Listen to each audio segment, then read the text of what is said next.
तमिलनाडु के मुख्यमंत्री जब से सीएम विजय बने तब से चारों तरफ उनकी चर्चाएं हो रही। उन्होंने खजाना खोल दिया है लोगों के लिए। देखिए खजाना खोलकर क्या क्या लोगों के लिए लुटा रहे हैं विजय, जिसकी वजह से चर्चा में। तो आपको बताऊं, बीमा 5 से बढ़ाकर 25 लाख कर दिया है विजय ने आम लोगों के लिए। 25 लाख रुपए का स्वास्थ्य बीमा मिलेगा। अब तक इलाज की सीमा सालाना 5 लाख रुपए थी, जिसे बढ़ाकर विजय सरकार ने 25 लाख रुपए करने जा रहे हैं। इससे गंभीर बीमारियों के इलाज में आर्थिक मदद बढ़ेगी। यह फैसला मुख्यमंत्री व्यापक स्वास्थ्य बीमा योजना से जुड़ा है। सरकार ने ट्रांसजेंडर लोगों के लिए भी अतिरिक्त मेडिकल और सर्जिकल सेवाओं को योजना में शामिल करने की घोषणा की। इसके अलावा दूध खरीद मूल्य बढ़ा दिया है, यानी तमिलनाडु में दूध उत्पादन करने वालों को सौगात दी है, क्योंकि सरकार ने दूध खरीदी में प्रति लीटर 3 रुपए बढ़ा दिया है।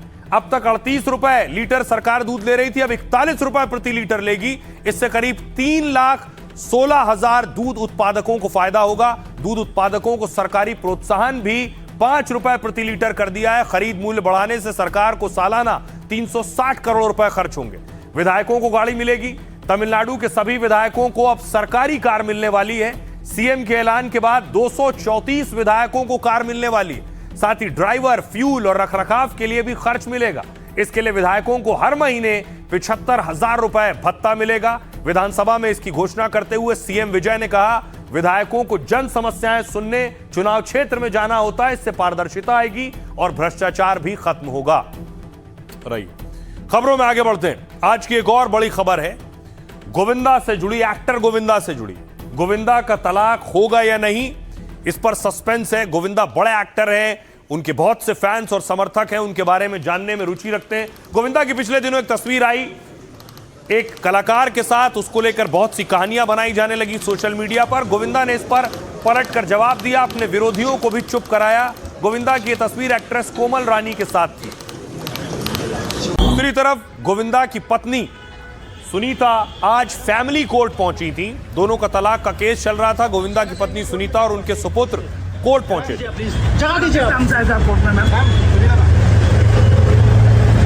बर्थडे मनाने आए थे। अब देखिए आखिर क्या हुआ सुनीता और गोविंदा के बीच, और सुनीता क्यों गई थी कोर्ट। गोविंदा और सुनीता के रिश्ते में लंबे वक्त से टकराव है। पिछले कुछ महीनों में दोनों में तलाक की खबरें आ रही थी, लेकिन तब और बढ़ गई जब सुनीता अचानक कोर्ट पहुंच गई। आज सुनीता आहूजा बेटे के साथ मुंबई की फैमिली कोर्ट पहुंची। वहां से निकलते वक्त सुनीता और बेटा दोनों परेशान दिखे। जब उनसे पूछा गया कि कोर्ट क्यों आई थी, तो बोली बर्थडे मनाने आई थी। सीधा जवाब नहीं मिलने के बाद तलाक की अटकलें बढ़ गई। सोशल मीडिया पर गोविंदा सुनीता के अलग होने की चर्चा बढ़ गई, क्योंकि पिछले दिनों में दोनों ने एक दूसरे पर बहुत से तीखे बयान दिए। सुनीता ने गोविंदा के एक एक्ट्रेस के साथ घूमने पर सवाल उठाए। कहा था बेटी की उम्र की लड़की के साथ घूम रहा है, शर्म आनी चाहिए। जबकि गोविंदा ने जवाब में लिमिट में रहने की बात कही थी। दरअसल गोविंदा अपनी को स्टार कोमल रानी के साथ दिखे थे, क्योंकि वो फिल्म रूपा में कोमल रानी संग काम कर रहे हैं।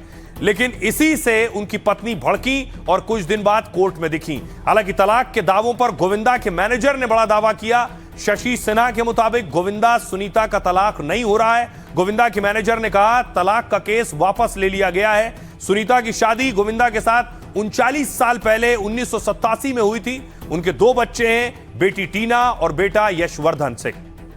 अब सुनिए जरा सुनीता क्या कह रही हैं और गोविंदा ने क्या कहा था। बेटी की उम्र की लड़की को ले लेके घूम रहा है, शर्म तो आना चाहिए थोड़ा इसको, वो भी स्टैंडर्ड तो होना चाहिए। तो तुम्हारा शुगर डैडी इतना अमीर है, कपड़े तो ढंग का पहनो, तुम लोग को देखो क्या स्टाइल में चलते हैं। सुनीता जी आप बहुत ज़्यादा माँ बहन की गालियाँ देने लगी हैं, और ईश्वर से आप बनाइए कि आपसे लोग प्रेरित हो गए।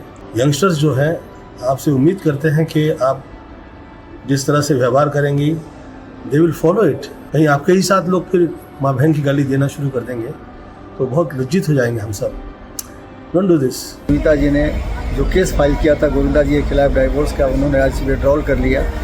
और ये पूरे परिवार को मैं शुभकामनाएं देता हूँ कि ये बड़ी एक अच्छी पहल है, और ये परिवार के लिए, बच्चों के लिए, हम सब लोगों के लिए भी, तो वो सब मेरे परिवार की तरह हैं, और भगवान करे ऐसे ही अच्छा रहे।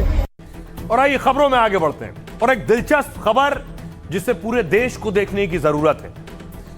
खबर यह है कि सेवा नहीं तो फिर संपत्ति से बेदखली होगी। पिछले दिनों कुछ तस्वीरें आई जिसने बहुत विचलित किया, और मां बाप और बच्चों के रिश्ते को तार तार किया। एक तस्वीर यह देखिए आई थी पिछले दिनों, पिता की लाश से ही बेटा अंगूठा लगवा रहा था क्योंकि संपत्ति चाहिए थी।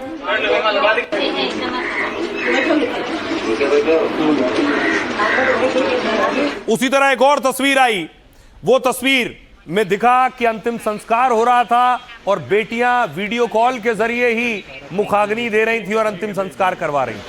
या तो आप 20 तारीख से पहले आ जाओ। अच्छा 20 तारीख से पहले तो देखते हैं, मैं आपको बताती हूँ ना। हाँ जी हाँ जी, मुझे वीडियो भी भेज। ठीक है। अब देखिए कोर्ट से एक बड़ा ऑर्डर आया है इस मामले में कि बच्चों को मां बाप अपनी संपत्ति से बेदखल कर सकते हैं, यह अधिकार दिया है कोर्ट। सुप्रीम कोर्ट ने संपत्ति से बेदखली पर बड़ा फैसला सुनाया। माता पिता बच्चों को प्रॉपर्टी से बेदखल कर सकते हैं। सुप्रीम कोर्ट ने कहा बढ़ती उम्र का मतलब अपमान असुरक्षा नहीं है। बुजुर्ग माता पिता को सम्मान और सुरक्षा के साथ रहने का अधिकार है। अगर बेटे या बहू का घर में रहना बुजुर्ग के भरण पोषण में बाधा बन रहा है तो माता पिता अपने बच्चों को घर से बेदखल कर सकते हैं। सुप्रीम कोर्ट ने इलाहाबाद हाई कोर्ट के फैसले को पलट दिया। इस मामले में मामला लखनऊ के रविकांत गुप्ता से जुड़ा है। उन्होंने बेटे को मकान से बेदखल करने का आवेदन दिया था। 2022 में जिला मजिस्ट्रेट के सामने यह आवेदन दिया गया। यह मकान पिता की खुद की खरीदी हुई संपत्ति थी। बुजुर्ग मां को घर छोड़कर वृद्धाश्रम में रहने के लिए मजबूर होना पड़ा था। एसडीएम कोर्ट ने बेटे को मकान से निकालने का आदेश दिया। जिला मजिस्ट्रेट ने भी बेटे बहू को मकान खाली करने का आदेश दिया। इसके खिलाफ बेटे ने हाईकोर्ट में याचिका लगाई और हाईकोर्ट ने निचली अदालत के फैसले को पलट दिया। उसके बाद सुप्रीम कोर्ट ने बुजुर्ग माता पिता के पक्ष में फैसला सुनाया और माता पिता को अधिकार दिया कि वो बच्चों को प्रॉपर्टी से बेदखल कर सकते हैं अगर चाहें। अब आपको बताऊं बड़ी चीज ये कि कानून नियम क्या कहते हैं इस मामले में कि वरिष्ठ नागरिक बेसहारा नहीं है, उनके पास भी पूरे अधिकार हैं। कानून ये कहता है कि माता पिता और वरिष्ठ नागरिकों के लिए खास कानून है। इसमें यह कहता है, इसे मूव कीजिए आगे, 60 साल या उससे अधिक उम्र के वरिष्ठ नागरिकों को भरण पोषण और सुरक्षा के लिए कानूनी व्यवस्था की गई। उनकी भरण पोषण और कल्याण अधिनियम 2007 के तहत अधिकार मिले। 2007 के कानून की धारा 7 के तहत मेंटेनेंस ट्रिब्यूनल बनाए गए। धारा 8 के तहत उन्हें कुछ मामलों में सिविल कोर्ट जैसी शक्तियां हासिल हैं। जरूरत पड़ने पर ट्रिब्यूनल बेदखली का आदेश दे सकता है और इसका मकसद वरिष्ठ नागरिकों को भरण पोषण सुरक्षा सुनिश्चित करना है। किसी वरिष्ठ नागरिक को कहीं भी बेसहारा छोड़ देना एक अपराध है। यदि कोई संतान संपत्ति लेकर भी माता पिता की देखभाल नहीं करता है तो संपत्ति का ट्रांसफर रद्द या शून्य माना जा सकता है। सुनिए क्या कह रहे हैं सुप्रीम कोर्ट के वरिष्ठ वकील।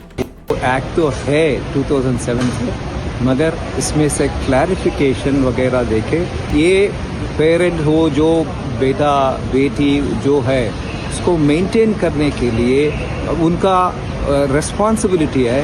और रिस्पॉन्सिबिलिटी छोड़ने वाला वालों को बहुत सजा है ये जजमेंट। ये जजमेंट ने पूरा नागरिक समाज में वो बहुत बड़ा मैसेज हो गया।